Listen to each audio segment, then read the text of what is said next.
Hi అండి, అందరికీ నమస్కారం. Welcome to my channel. ఇవాళ నేను గుత్తి బెండకాయ ఫ్రై ఎలా ప్రిపేర్ చేసుకోవాలో చూపించబోతున్నానండి. ఇది మనం చక్కగా వేడి వేడి అన్నంలో సాంబార్తో కానీ పప్పుతో కానీ తింటే చాలా టేస్టీగా ఉంటుంది. మీరు కూడా ఇంట్లో ట్రై చేసి ఎలా వచ్చిందో నాకు కామెంట్ చేయడం మాత్రం మర్చిపోకండి. ముందుగా ఛానల్ని సబ్స్క్రైబ్ చేసేయండి. ఇప్పుడు మనం ప్రాసెస్లోకి వెళ్ళిపోదాం. ముందుగా ఒక బౌల్లోకి 4 టీ స్పూన్ల దాకా శనగపిండి తీసుకోవాలండి.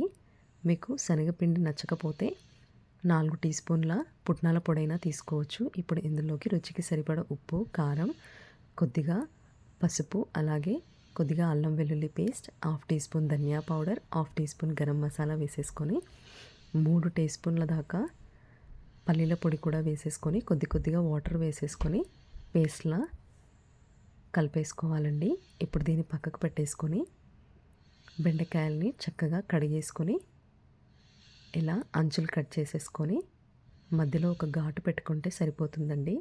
మీరు కావాలంటే ఇలాగే బెండకాయల్ని పెద్దగా అయినా ఉంచేసుకోవచ్చు, లేదా 2 ముక్కలుగా కట్ చేసైనా ఇలా మధ్యలో ఘాటు పెట్టుకొని వాడుకోవచ్చండి. ఇప్పుడు బెండకాయలన్నింటినీ ఇలా చక్కగా కట్ చేసి పెట్టేసుకొని మనం ముందుగా రెడీ చేసి పెట్టుకున్న స్టఫింగ్ని ఇలా మధ్యలో పెట్టేసుకొని ఈ బెండకాయలన్నింటినీ రెడీ చేసేసుకోవాలండి. ఇలా స్టఫింగ్ అంతా పెట్టేసుకున్నాక వీటిని ఒక ప్లేట్లోకి తీసేసుకొని స్టవ్ పై కడాయి పెట్టుకొని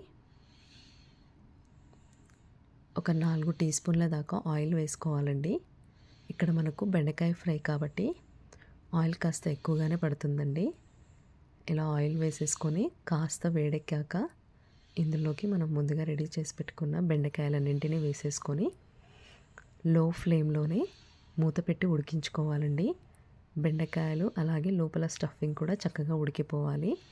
ఇప్పుడు మనం మిగిలిపోయిన పేస్ట్ కూడా ఇందులో వేసేసుకొని చక్కగా ఉడికించుకుంటే సరిపోతుంది. ఈ బెండకాయలన్నీ ఉడికిపోయాక కొద్దిగా కొత్తిమీర వేసేసుకుంటే మనకు ఫ్రై రెడీ అయిపోతుందండి.